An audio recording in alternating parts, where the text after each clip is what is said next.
Okay. All right. Welcome, everyone. Hopefully, we will not have any more technical glitches. Patty and Dave, I see that you're there. Um, Welcome, everyone. It looks like kind of a low number tonight, but that's understandable. We are leaving tomorrow, so we'll be back next week. I have an email off to Mary. I'm not exactly sure what our last night is, but it's sometime in May. And but I did ask her if I could reserve a room for at least part of the summer. So we'll see how that works out. Okay, I just sent him an email.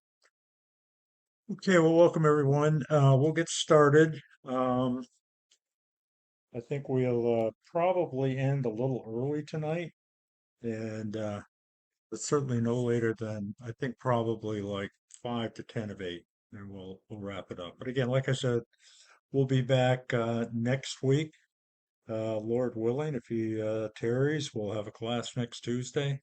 There's just so much going on right now that it's kind of hard to keep up with everything. But let me just tell you a few things I'd like to accomplish tonight. I would like to get back into Ezekiel 38 and 39. Hopefully, run through most of that. I think we set the stage last week by identifying the players of that particular prophecy, and so I think knowing what we know now about who's involved in that, I think we can move through the prophecy pretty quickly. So at any rate, a couple of items I wanted to go into, and in a moment, I want to switch to a very quick study that I borrowed, shall we say, from Brandon Holthouse. It's a study he did I think he did it on the 24th of April, and it has to do with what's really going on with these protests.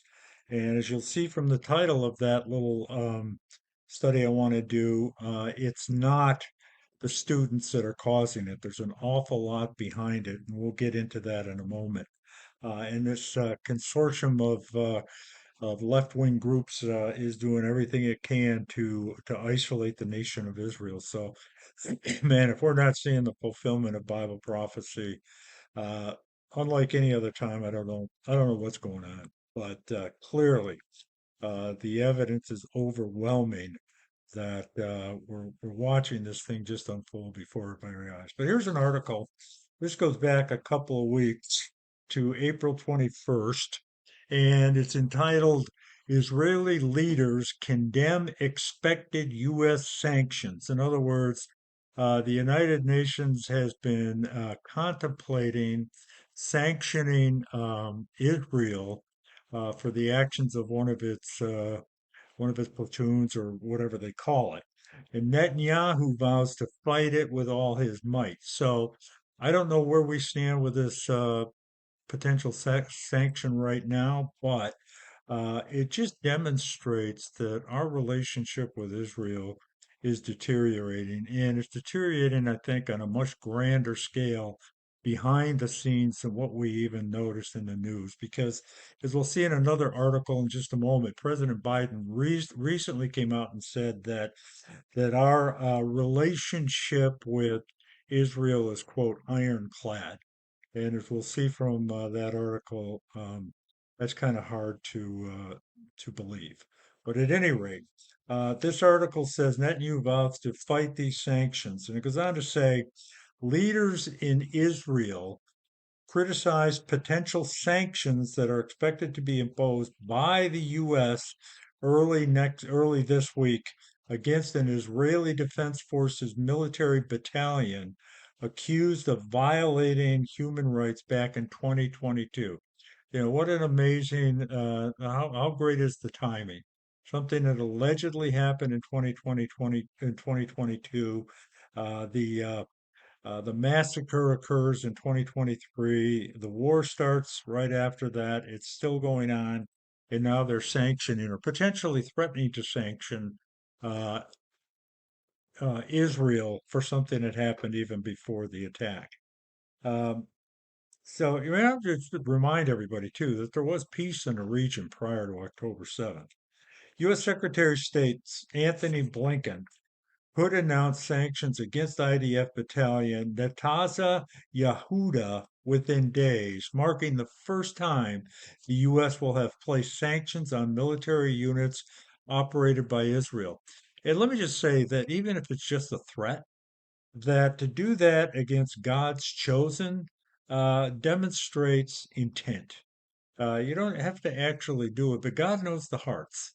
And it's not something, in my view, that's going to set well with him, particularly with everything that's going on. Israeli officials have condemned the expected sanctions, including Prime Minister Netanyahu, who said he would oppose them.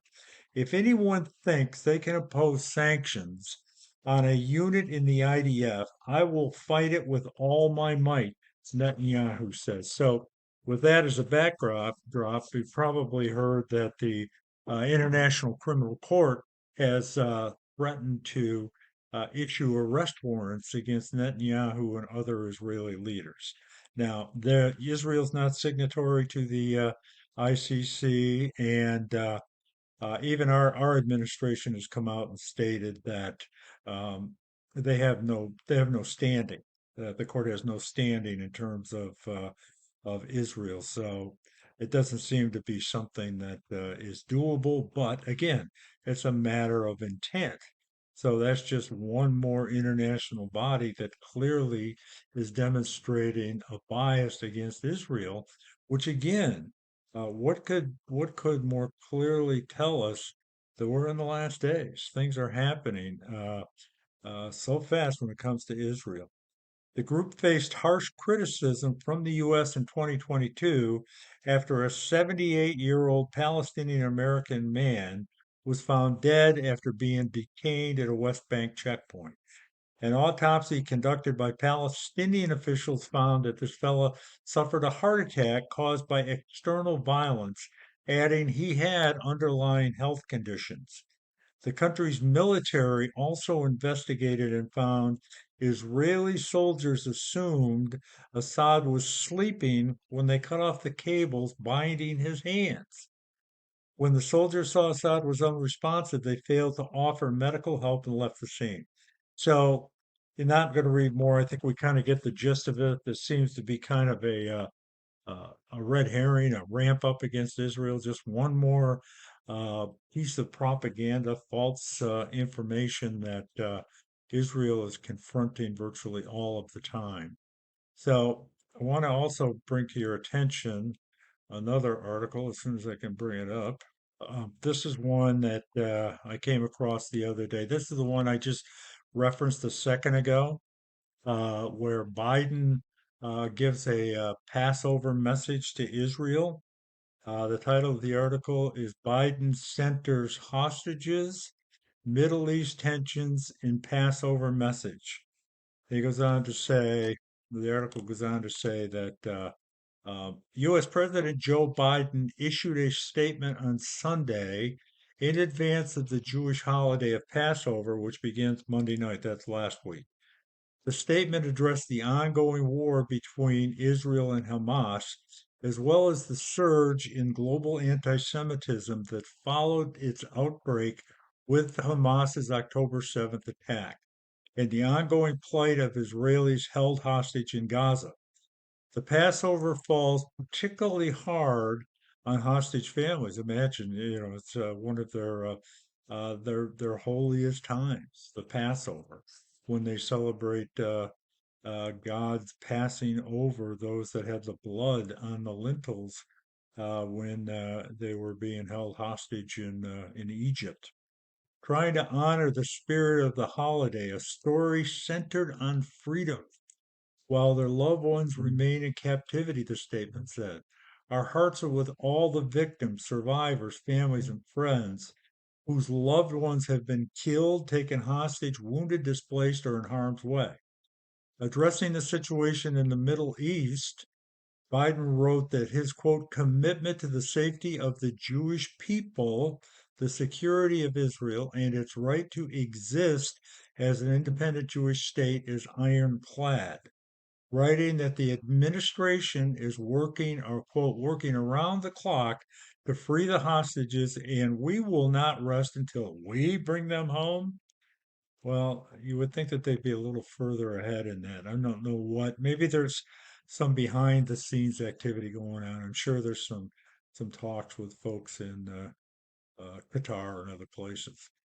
The president noted his administration's commitment. So here he is telling them our relationship and so forth with you is ironclad. But here's the but: his administration's commitment to a two-state solution. Understand this, that fully 80% of Israeli citizens do not want a two-state solution. Hamas and the Palestinian Authority, more Hamas, has stated they don't want a two-state solution. So here's this administration telling Israel that it is committed to a two-state solution, which virtually nobody over there wants. And further, excuse me, we know that it absolutely will not work in its work to establish an immediate and prolonged ceasefire in Gaza. That's code speak for Israel. We don't care if you lose this war. We want a ceasefire. We want the fighting to end. We don't want you to wipe out Hamas, but we'd rather wait and see that and watch as you get attacked again down the road.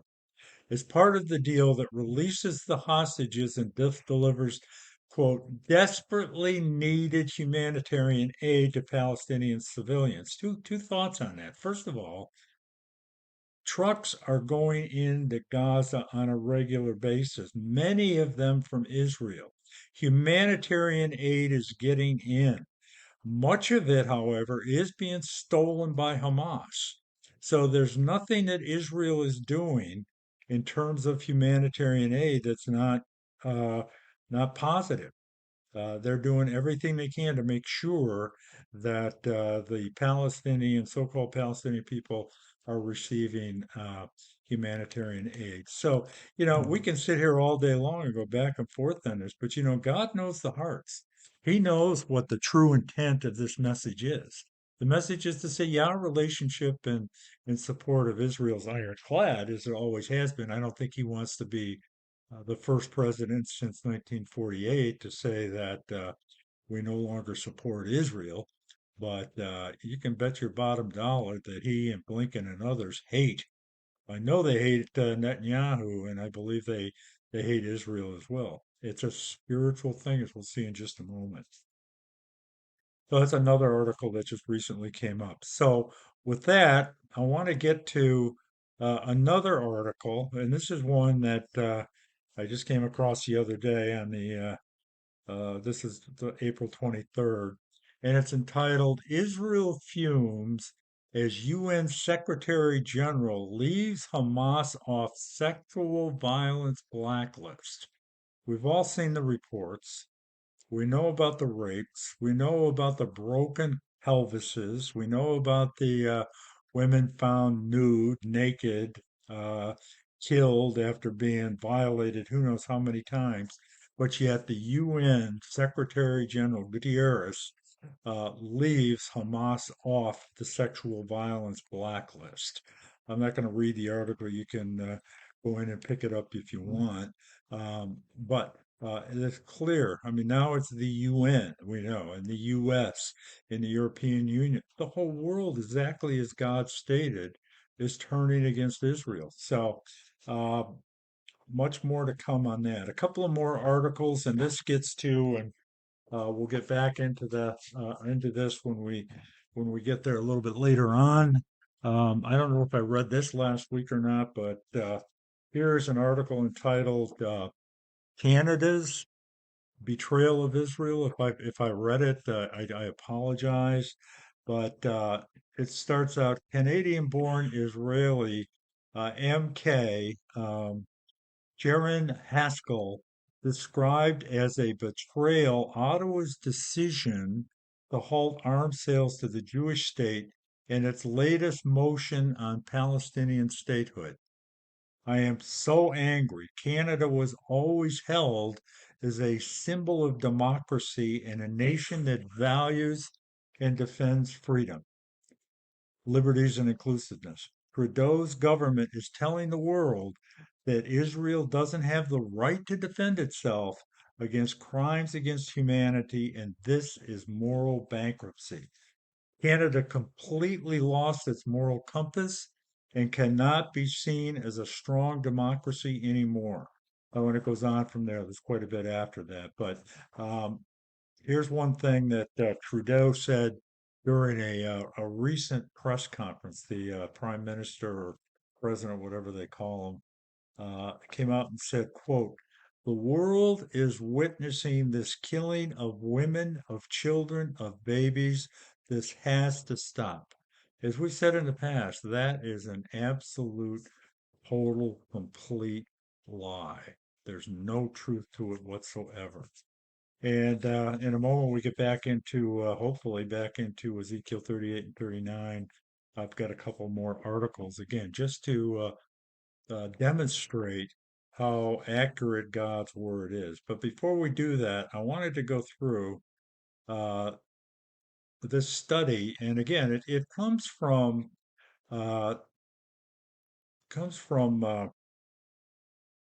Brandon Holthouse, who, by the way, I didn't know this, but when I was listening to it, he in fact went to Columbia. So he knows Columbia University like the back of his hand. And I put up the notes. These are just really rough notes that are more for my benefit than anything else. But here's the title of this little study that I've come up with, and that is that protests at our universities, for example, Columbia, are not student led. And as we're going to see as we go through this, it's much wider and much bigger and very well funded and organized by a lot of entities that might surprise us, might not surprise us. But the students that are at these universities are nothing but useful idiots. Most of them don't even know why they're doing it. Now, there have been a lot of true Palestinian Hamas supporters that have infiltrated these universities and what they do. And I don't know if you noticed on the news, particularly at Columbia and some of the early locations, that the tents, for example, many of them are exactly alike that they're providing these students. And so what happens is these anarchists or these activists, they're not even students, come in and they get these kids all riled up, and the next thing you know, it's not a protest, it's become a riot, which is what we're seeing. And it's an incredibly dangerous thing. So let's just go through some of the things that I found to be a little bit interesting that came from the study that Brandon did. He pointed out that if you watch the videos and watch the news coverage of what's going on at some of these universities, whether it's Texas or UCLA or Harvard, Yale, Columbia, NYU, you'd think we were living in Iran. That's how chaotic it is.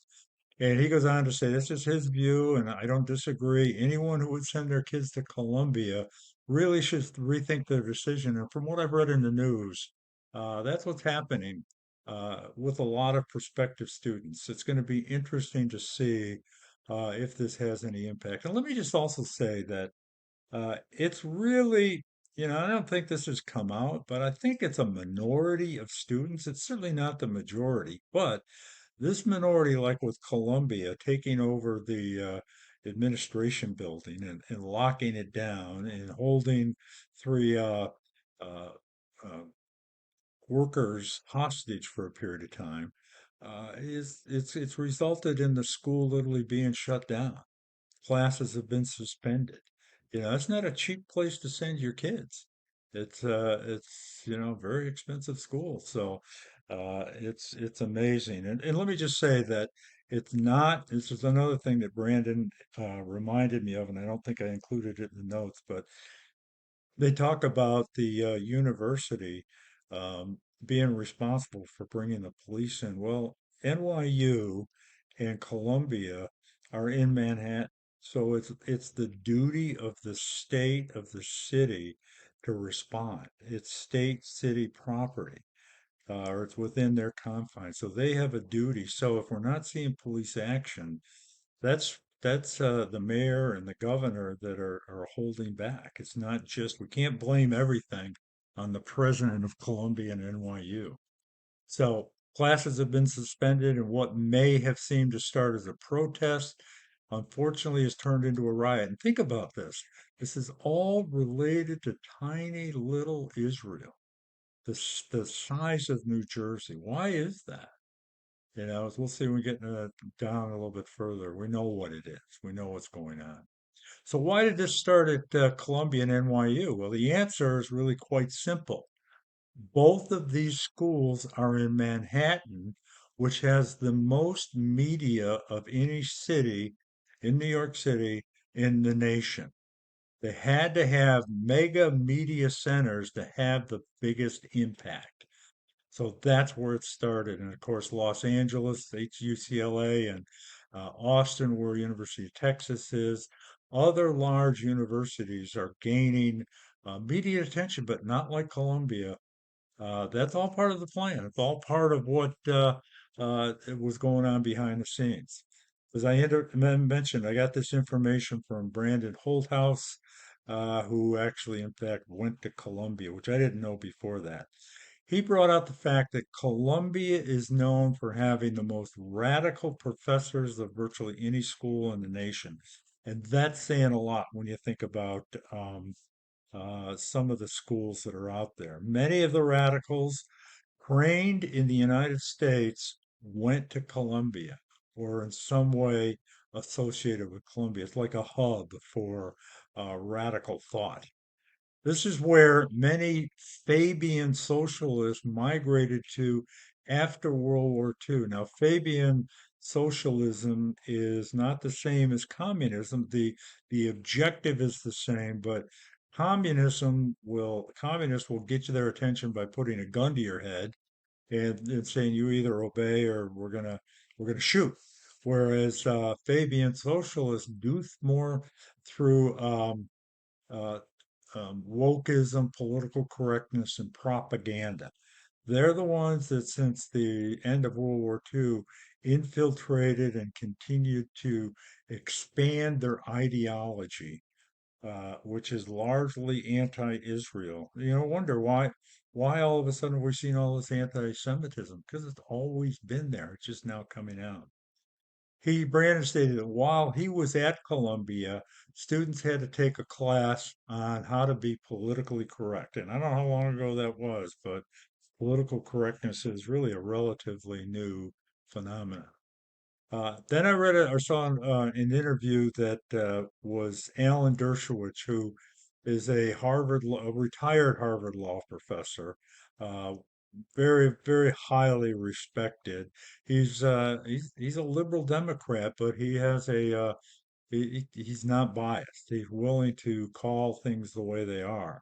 And he was on with Larry Kudlow, and he mentioned a Muslim professor at Columbia. This actually happened, who literally told a Jewish student he was not allowed to speak in class until he acknowledged that Israel committed war crimes. Can you imagine that? And he didn't go on to say that he was reprimanded for it, but that's the type of presence that you see. It's not just anti-Israel, socialist, communist, Marxist ideals, but it's a willingness to use tyrannical methods to go along with it.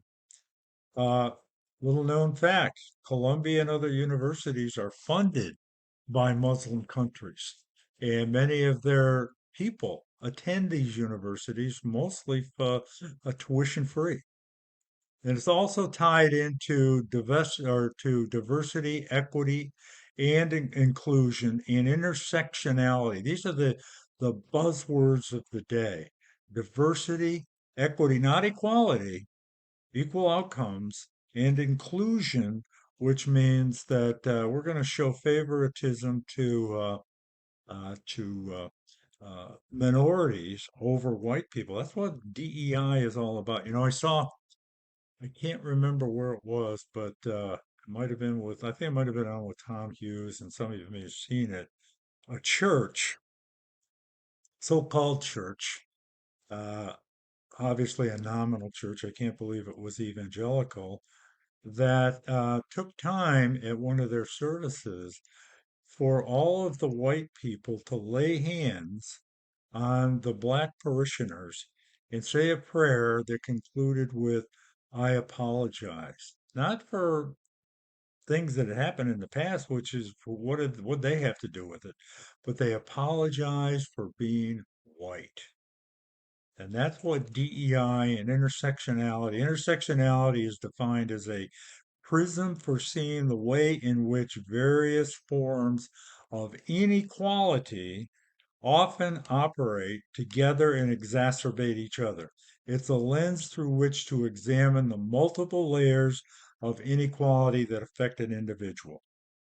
Favoring equity, which is equal outcomes, versus equality, which is equal opportunities, is a major problem because everybody, all minorities in a DEI environment become a victim. And then they have to have special treatment. Things are based on race and religion, which leads to hatred toward Israel. 20, and this is one thing that Professor Dershowitz pointed out. 20 years ago, 23% of the students at Harvard were Jewish. Today, that number's 9%. Why? Because of the bias against them? I suspect that's probably what it is. He went on to say that the problem that we're seeing is a whole lot deeper than what we can see today. And I can tell you that he and Brandon and others are warning that we have underway another uh, almost potentially a Holocaust. And we know from the Bible that's exactly what's going to happen in the second half of the tribulation when two-thirds of the Jews will be killed. And anyone, this is again Dershowitz speaking. Colombia's president, right? What can she do?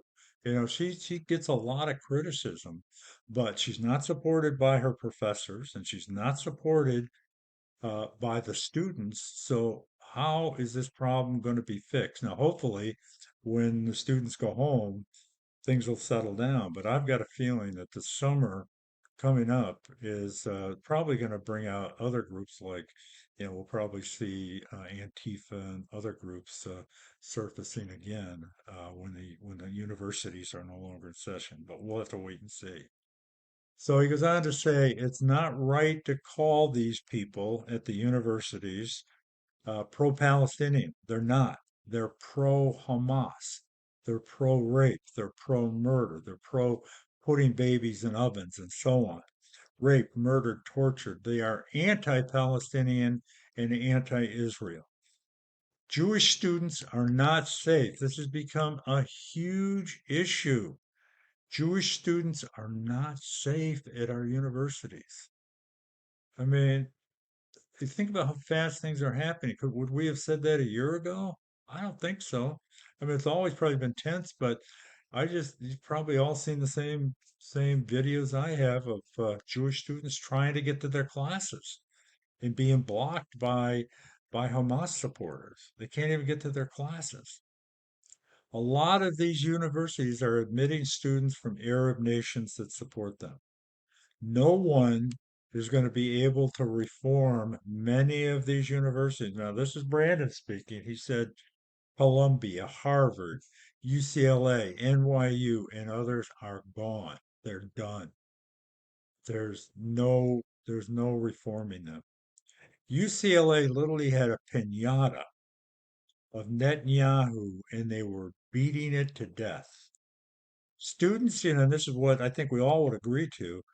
Foreign students, Muslims that don't want to be here, that are protesting, should certainly be kicked out, but we know that's not going to happen. So he goes on to say what we're watching is the same type of thing that happened in the 30s. So the big question is who's behind this?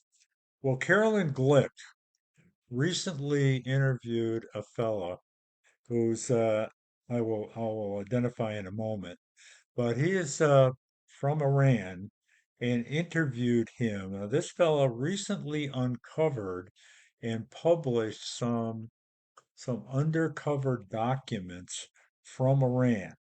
And so, as Caroline said, the what occurred on April 13th when Iran attacked Israel was not it. They also orchestrated what took place on April 15th. Remember April 15th? They call it A15. That was the time when the San Francisco bridge was locked down and ports and other places were locked down all around the world. It was attempted to be an economic attack. And I think I have something on. So here's an article. It's entitled Left Wing Dark Money Behemoth Behind Bail Fund for Free Palestinian Bridge Blockers. And we'll come back to that in a moment. So, April 15th, what happened on April 15th? This is an article that came from, I think, the Israel Times or 365 or something. But the April 15th trade blockade around the world, and it says that it was coordinated on April 15th, coordinated economic blockade to free Palestine. So this movement, the A15 movement, you remember how the San Francisco bridge was blocked for like 4 hours? It was an economic attack. It was designed to impact the economy of cities and nations all around. And it goes on to say, we commit to a coordinated multi-city economic blockade to block the arteries of capitalism and jam the wheels in production that facilitate colonialism and genocide. A kind of a backdoor attack against Israel, accusing them of genocide. On April 15th, protests by anarchists and far left radicals were scheduled around the world to blockade shipping activity at ports in the name of, quote, a free Palestine. The action is labeled A15. The organizers vowed on April 15th, we will block logistical hubs to stop the flow of capital worldwide. The action represents the tolerance of global subversive actions in the name of the so called pro Palestine movement, which is the same thing we're seeing on the university campuses, which has the potential to turn Israel into a global pariah state for the purposes of global trade. This movement, as well as what we're seeing on the campuses, is an absolute attempt to isolate Israel. And this K15 or this A15 movement, and you can listen to this fellow's interview with um, Caroline Glick. I have it, but I think I don't think I will pull it up right now because it's going to take too much of our time. But in it, this fella that came, he's a Palestinian, or he's a former Iranian. He left Iran. He's a humanitarian. He's a good guy, but he's the one that came up with these documents and released them.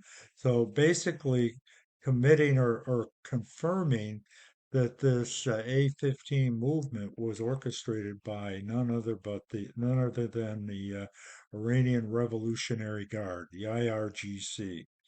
The intended collective punishment via the global economy that anarchists wish to exact in cooperation with pro Hamas activists on April 15th is a pressure tactic that complements that of Iran's unprecedented and massive drone and ballistic missile attack on April 14th. So this was in the works before they actually attacked Israel. And it came true that it was. It was orchestrated as a result of these documents this fell uncovered by Iran. A15's video has primarily been promoted on social media by far left organizations, including anarchist group and radical Palestinian activist organizations such as, quote, Within Our Lifetime and so forth. It's solidly grounded in the Antifa movement. Does that sound familiar? It's at least let you know that Antifa was not just a bunch of radical kids, but it was also a well orchestrated movement. The social media club is produced by Submedia. Sub is short for subversive, an anarchist digital media collective spread across the stolen lands of the so-called Americas, and further illustrated of its anti-Western profile. The Submedia uh, website features merchandise for sale and so forth. Uh, so A15, Iran. A15 declares itself to be an independent movement. Many long-term Palestinian activist groups are listed in actions planned for the 15th. Some of these activist groups are involved in other actions, such as a strike scheduled for April 15th in cities such as Los Angeles, a plan to shut down financial districts. You know that they stormed Wall Street, if you remember. More than 23 Palestinian organizations were involved. The planned strike calls for no work, no school, no spending on April 15th, American Tax Day, in protest of U.S. support of what? Israel. So the fellow that came up with this, that did this, that found this document, his name is Vahid Bashetti. He tweeted a photo of what he claims is a leaked top secret letter from the deputy commander in chief and head of the Iranian Revolutionary Guard. Now, I listened to part of his interview with Caroline, and he pointed out that um, the Iranians are excellent at propaganda and, thanks to our government, have the money to do it. So here we have at least part of what we saw on the 15th spilling over to to what we're seeing now at the universities being orchestrated by Iran. But that's not all. Um, Iran is pushing the propaganda and has the money to back it. They are using groups in America and elsewhere to isolate, this is the goal, Jewish people. In addition, we have a George Soros funded group called Act Blue. I think I have a little something on Act Blue, which may, Act Blue. What is Act Blue? Here it is right here. This is just from its website. Act Blue is a fundraising uh, medium for the Democratic Party, strictly Democrats.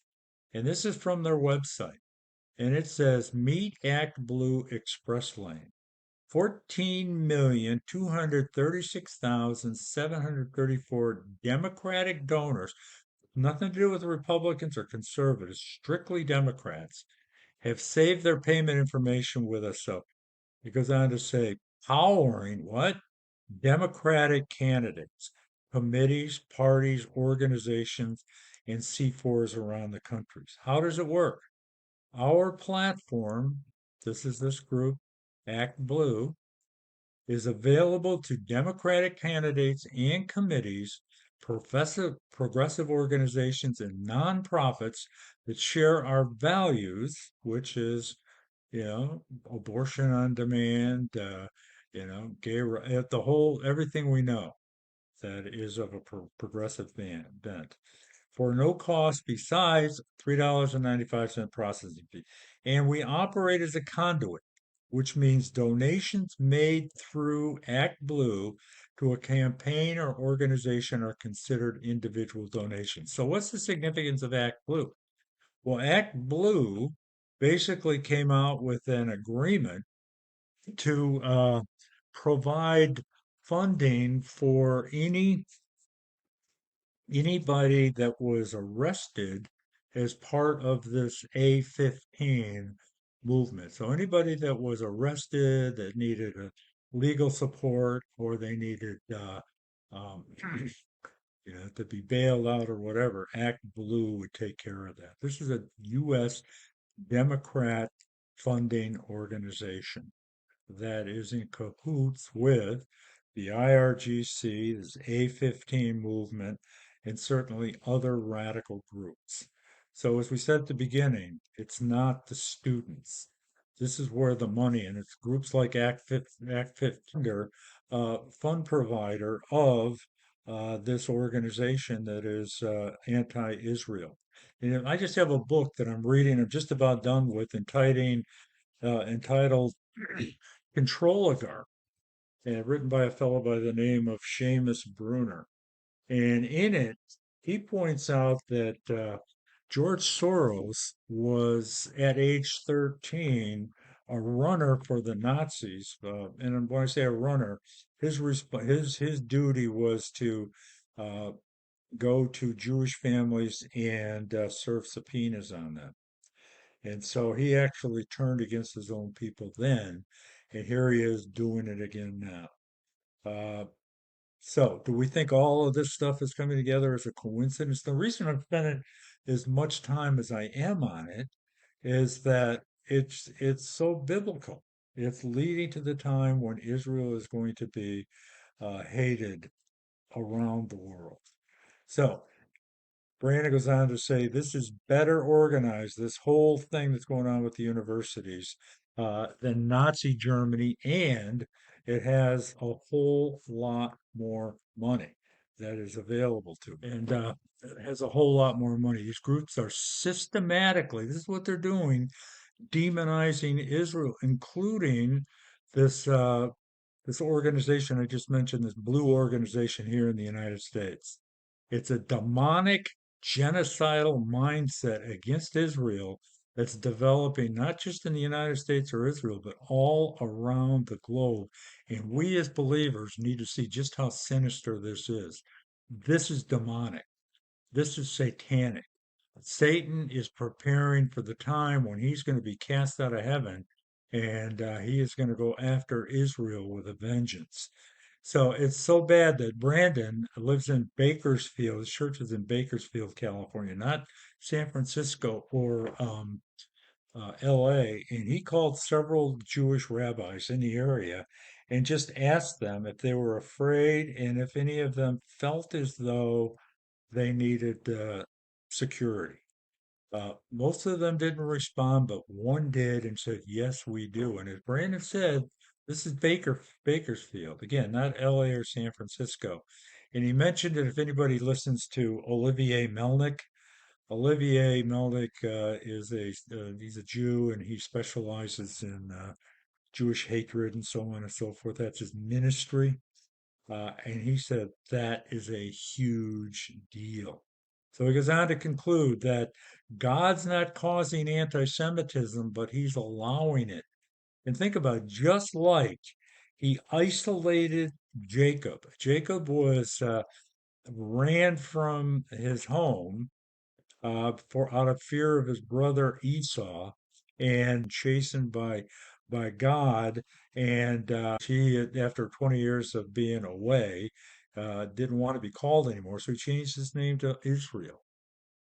And so he was isolated, and this is exactly what God's doing to Israel. He's isolating them in preparation for what's going to come down the road when the tribulation starts. The pieces of the puzzle are rapidly moving into place. So um, that's kind of what, and he's got a lot more. Brandon is a great guy to listen to. I love that guy, and he can provide a lot of insight if you just want to look him up and listen to what he has to say. He does a lot of homework. He's got a lot of contacts, and usually can come up with things that you don't even know about.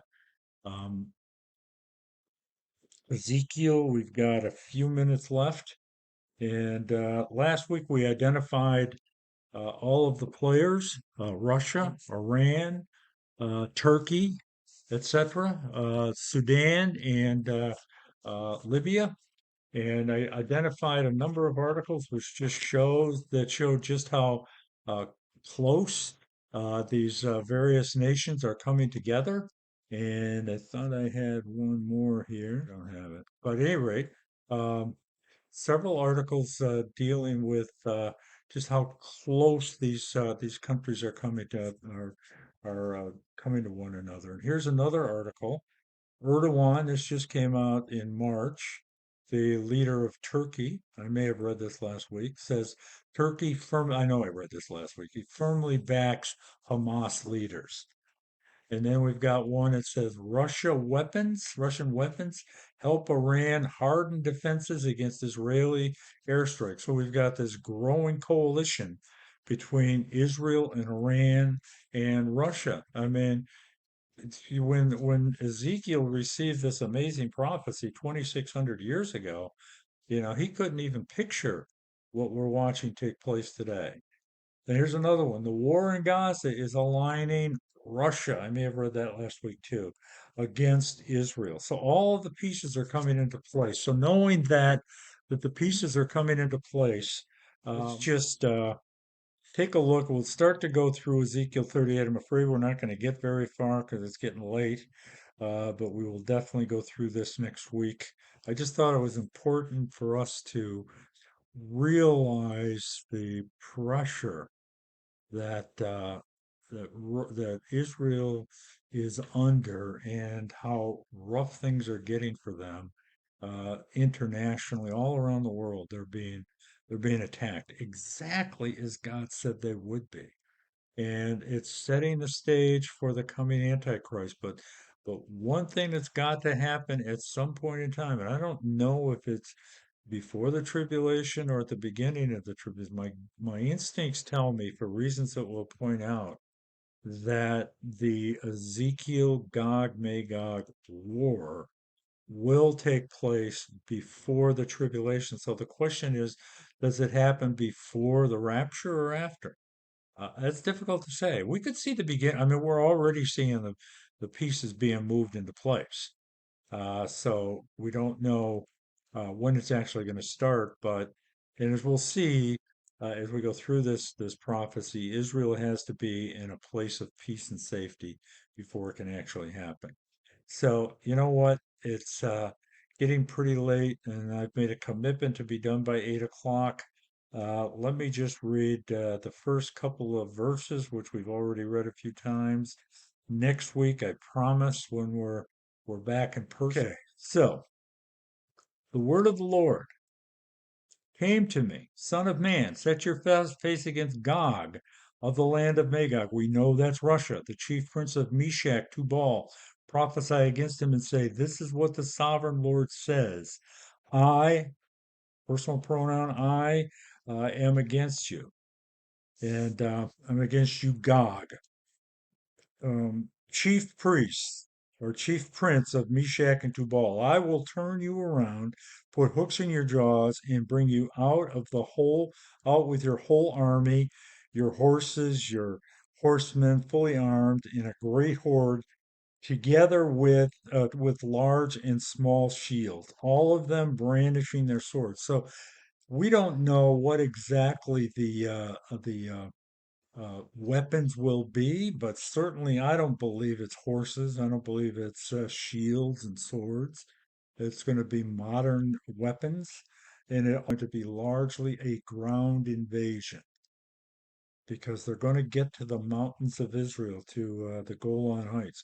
Persia, push, put, will be with them. So Persia, of course, today is Iran.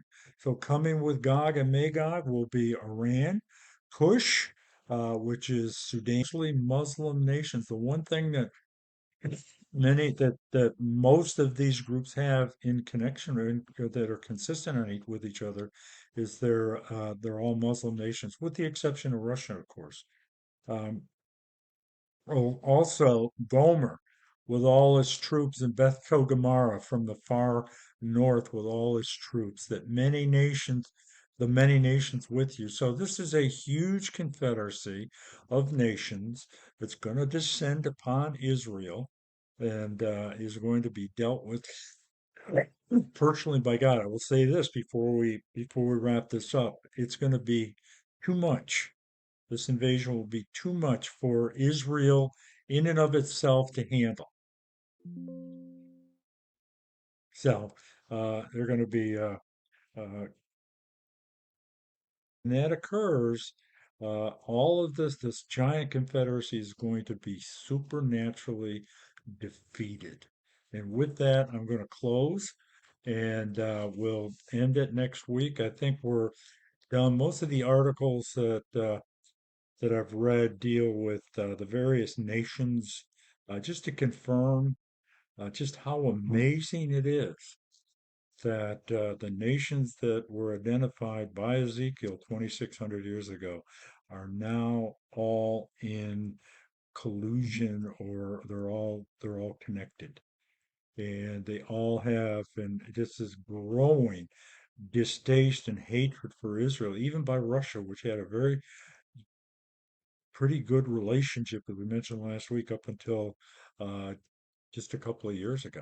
It's just it's happening, and it's just for those that have been studying this prophecy for many years. It's just amazing to watch it finally come into focus. Remember, it wasn't that long ago that the Jews would go to Turkey on vacation, and the relationship up until 1979 between Israel and Iran was good. Well, they had a very good relationship, and there's never been really any trouble between Russia and Israel like there is now. So coming together, one of the many steps to take place. We'll see what happens after that. My view is that with the defeat of this confederacy that will come down under the leadership of God, actually with God moving them down and destroying them, I think we can make the case that that would be an opportunity for Antichrist to come on the scene. Not to be dogmatic about it, but if you think about it logically, that really kind of makes sense. So, more on that to come. Let's just close in prayer. Father, I just thank you, Lord. And Lord, we covered a lot of material tonight, and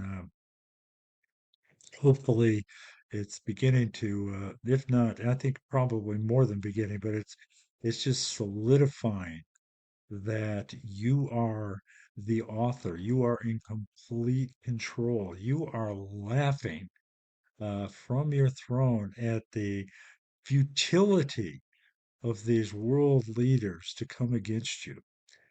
Lord, it's just that none of this comes as a surprise to you. And Lord, we know full well too that we, the church, are restraining so much that's yet to take place. We're watching things come together, but the full force really cannot be unleashed until you remove us at the rapture. Lord, I pray for everybody on this call. I pray for those that couldn't make it. Ask that you think about all the prayer requests we have and were unable to get to earlier, and just ask that you bless us, bring us together next week. In Jesus' name we pray.